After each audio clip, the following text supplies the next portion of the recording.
sebelum kita mulai, jangan lupa subscribe dulu di channel kebanggaan kita bersama Amazing Mentor dan aktifkan tanda lonceng supaya apa? Supaya you dapat update video terus dari saya. Okay, so amazing. Dan tadi lo berawal bisnis network marketing tahun berapa? Bisnis network marketing 2002. 2002, artinya sudah 16 tahun ya. Yes. Apa sih membuat lo bertahan gitu di Okay. bisnis network marketing? Sedangkan di luaran sana, sekalian tolong dikasih tahu tips and tricksnya. Kalau gue temui orang-orang di luaran sana, dua deh yang kita bahas. Seringkali mereka itu trauma sama gengsi lah ya, alergi sama MLM gitu. Sedangkan lo akhirnya berhasil mengalahkan itu.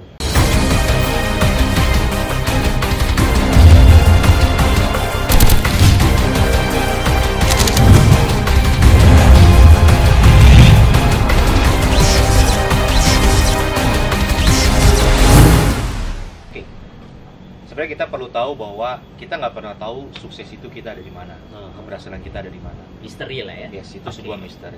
Nah. Karena kalau misalnya Tuhan kasih bocoran kita suksesnya misalnya tahun 2019 bulan Februari, lu sukses berat nih, mungkin orang akan leha-leha gitu. Gue nanti aja deh, nanti aja gitu. Okay. Nah, kabar buruknya kita nggak pernah tahu sukses kita ada di mana. Jadi ini yang kita harus create, bagaimana kita terus berjalan. Walaupun mungkin berat, ada orang yang tolak, ada orang yang nggak mau, ada orang yang nggak setuju, temen nyinyir, temen mungkin ledekin kita, lu buat apa jalanin ginian, lu ngapain, lu bodoh, lu bego. Itu semua ya nggak usah dipikirin gitu. Karena hidup kita ya bukan atas dasar mereka gitu. Hidup kita ya hidup kita. Jadi orang kalau misalnya ada satu orang yang bilang, waduh gue trauma nih.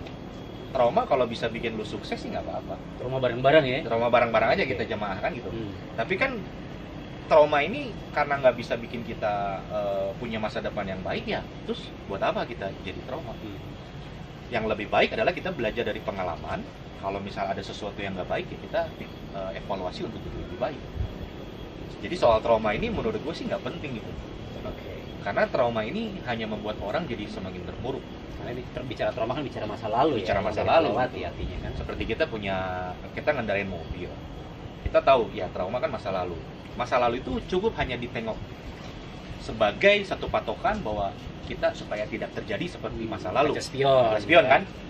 Jadi kita lihatnya yang kaca besar gitu loh. Nah, kebayang nggak kalau misalnya kita selalu lihat kaca spion terus gitu? Nabrak akhirnya.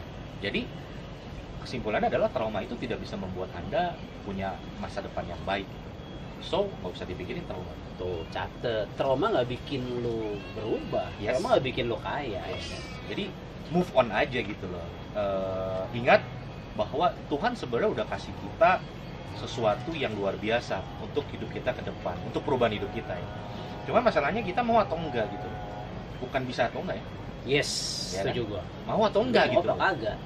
Contoh nih, ketika misalnya gue taruh emas 10 kilo di depan, terus ada teman-teman tuh, gue cuma bilang, lu mau nggak? Kalau orang yang diem di tempat duduk, dapat nggak? Nggak dapat. Tapi kalau orang yang datang dan nyamperin, ambil, dapat nggak? Dapat. Cuman masalah mau atau enggak? Ya kan? Bukan bisa atau iya.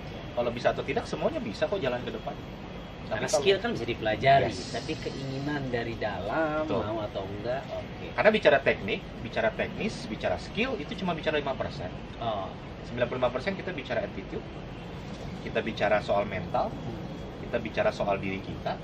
Jadi Itu yang berlaku bisa. di bisnis apapun kan? Itu berlaku di sebenarnya. bisnis apapun. Teknis cuma berapa persen? 5%. Wow, ini ilmu mantap nih. Kalau attitude, sikap mental kita itu Yes. menentukan 95%. 95%, termasuk impian kita, Yes. visi ya. Attitude is number one, dan attitude is the king. Wes, attitude will determine your aptitude. Yes. Altitude, ya, ketinggian diri kita ya, karena aptitude dan attitude kita. Yang kedua tadi bro, banyak orang gengsi itu. Ini gimana? Gue ya, ngapain gue jalanin beginian?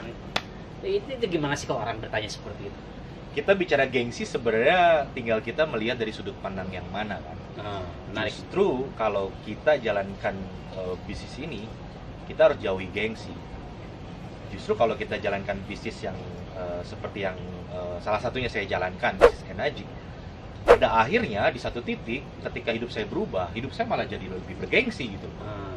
Orang awalnya gengsi. Awalnya orang gengsi Tapi kalau dia bisa buang gengsi itu, dia jalankan konsisten dan hidupnya berubah, maka hidupnya malah jadi lebih bergengsi. Jadi sebenarnya gengsi itu cuma masalah sikap di diri kita aja gitu. Pertanyaannya, kenapa harus gengsi? Ada nggak alasannya kenapa Anda harus gengsi? Kalau ada alasannya, mungkin Anda bisa ikuti gitu loh. Tapi nggak ada alasannya.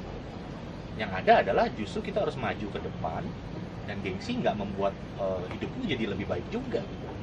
Kenapa harus mikirin kata orang? Nah, itu Kenapa nggak kita mikirin kata hati. ikutin kata hati bahwa hidup lu harus berubah, lu punya keluarga, lu punya anak, lu punya istri, punya suami, dan lu harus maju ke depan. Istilah kata mau pekerjaan apapun yang penting halal. Kalau kita punya belief dan confidence yang tinggi, gengsi itu udah gak akan ada.